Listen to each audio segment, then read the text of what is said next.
نظیر سہیل آفریدی کے بارے میں ایک خبر اور بھی سامنے آ رہی ہے۔ یہ خبر سب سے پہلے کہ خبر کس نے دی ہے؟ خبر کیا ہے؟ خبر دینا ہے طارق آفاق کی، جو کہ سما کے اوپر بیورو چیف بھی رہ چکے ہیں۔ ان کی خبر دینا ہے جرنلسٹ ہیں۔ ان کی خبر کیا ہے؟ انہوں نے خبر دی ہے کہ خیبر پختونخوا میں گورنر راج کا خطرہ ٹل گیا، مقتدرہ اور سہیل آفریدی میں معاملات طے پا گئے۔ ان کا کہنا ہے کہ اگر پی ٹی آئی معدنیات ایکٹ کی مخالفت اور اسلام آباد پر چڑھائی سے دستبردار ہو جائے تو مقتدرہ نے سہیل آفریدی کو یقین دہانی کرائی ہے کہ آپ کو موقع دیا جائے گا۔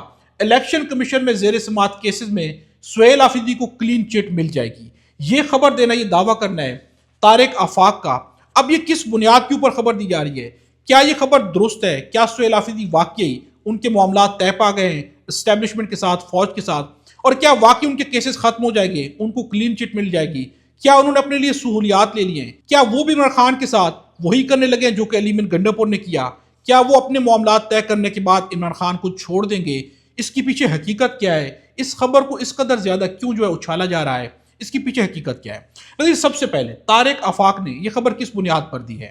ان کا کہنا ہے کہ شفیع جان کا ایک بیان ہے، وہ بیان میں آپ کے سامنے رکھتا ہوں کہ شفیع جان نے ایک ٹیلی ویژن کے شو کے اندر کیا کہا ہے۔ جب ان سے سوال کیا گیا کہ کیا آپ کے اسٹیبلشمنٹ کے ساتھ روابط ہیں، سہیل آفریدی کا کوئی رابطہ ہے اسٹیبلشمنٹ کے بارے میں، تو یہاں پر شفیع جان نے کیا کہا ہے، آپ یہ گفتگو ملاحظہ کریں۔ اس وقت کی اسٹیبلشمنٹ ہے، ان کے درمیان میں ورکنگ ریلیشن شپ ہے، ٹائپ آف ورکنگ ریلیشن شپ جو ہونا چاہیے وہ ہے کوئی آپس میں کمیونیکیشن لنکس نہیں، ورکنگ بالکل ورکنگ۔ دیکھیے وہ چیف ایگزیکٹو ہے ایک صوبے کا، اور آپ چیف ایگزیکٹو ہوئے تو آپ کو ایک ورکنگ ریلیشن بنانا پڑتا ہے، اس کے بغیر کام نہیں ہو سکتا، تو ایک ورکنگ ریلیشن شپ ہے، ہونی بھی چاہیے۔ ایک مناسب انداز میں اگر اس کا بھی جواب دے دیں، ہمارے رپورٹرز کا خیال یہ ہے کہ پچھلے 2-4 روز کے اندر بھی آپس میں کمیونیکیشن ہو رہی ہے، جو وچ آئی فیل از اے گڈ تھنگ۔ آپس میں ریڈ لائن نہیں ہونی چاہیے۔ دیکھیں ملک صاحب، پہلی بات یہ کہ communication channels are open between chief minister and establishment.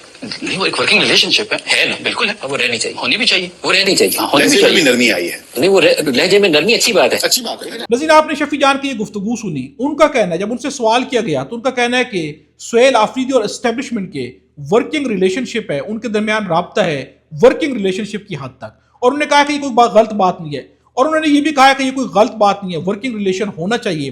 Nazir working relation تو رکھے بغیر گزارا نہیں ہے، ورکنگ ریلیشن اسٹیبلشمنٹ کے ساتھ ہو، فوج کے ساتھ ہو، یہ ضروری بھی ہے، یہ کوئی اچنبے کی بات نہیں ہے، یہ کوئی ایسی بات نہیں ہے چونکہ حکومت کا فوج کے ساتھ کہیں پر بھی کوئی ذاتی دشمنی نہیں ہے، کوئی ایسی دشمنی نہیں ہے کہ جہاں پر حکومت کے لیول کے اوپر، جہاں پر انتظامی امور کے اوپر، جہاں پر ریاست کے معاملات کے اوپر دونوں کے درمیان ورکنگ ریلیشن شپ ہونا چاہیے، وہاں پہ اگر ورکنگ ریلیشن شپ ہے تو یہ کوئی اچنبے کی بات نہیں ہے۔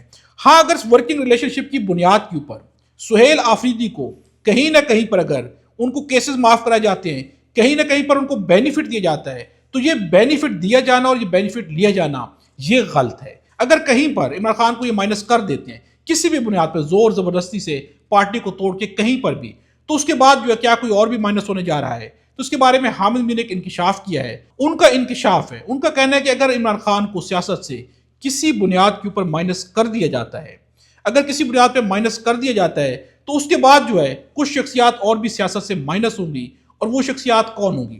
ان کا کہنا ہے کہ اس کے بعد اگر انہیں سیاست سے مائنس کر دیا جاتا ہے تو 2 شخصیات ہیں جو چاہتی ہیں کہ ان کو وزیر اعظم بنایا جائے۔ ایک شخصیت ہے مریم نواز اور دوسری شخصیت ہے بلاول بھٹو۔ ان کا کہنا ہے حامد میر کا کہ یہ دونوں شخصیات کبھی بھی وزیر اعظم نہیں بنے گی، اور جب یہ وزیر اعظم کی دوڑ میں آنے کی کوشش کریں گی تو ہو سکتا ہے ان کو بھی سیاست سے مائنس کر دیا جائے۔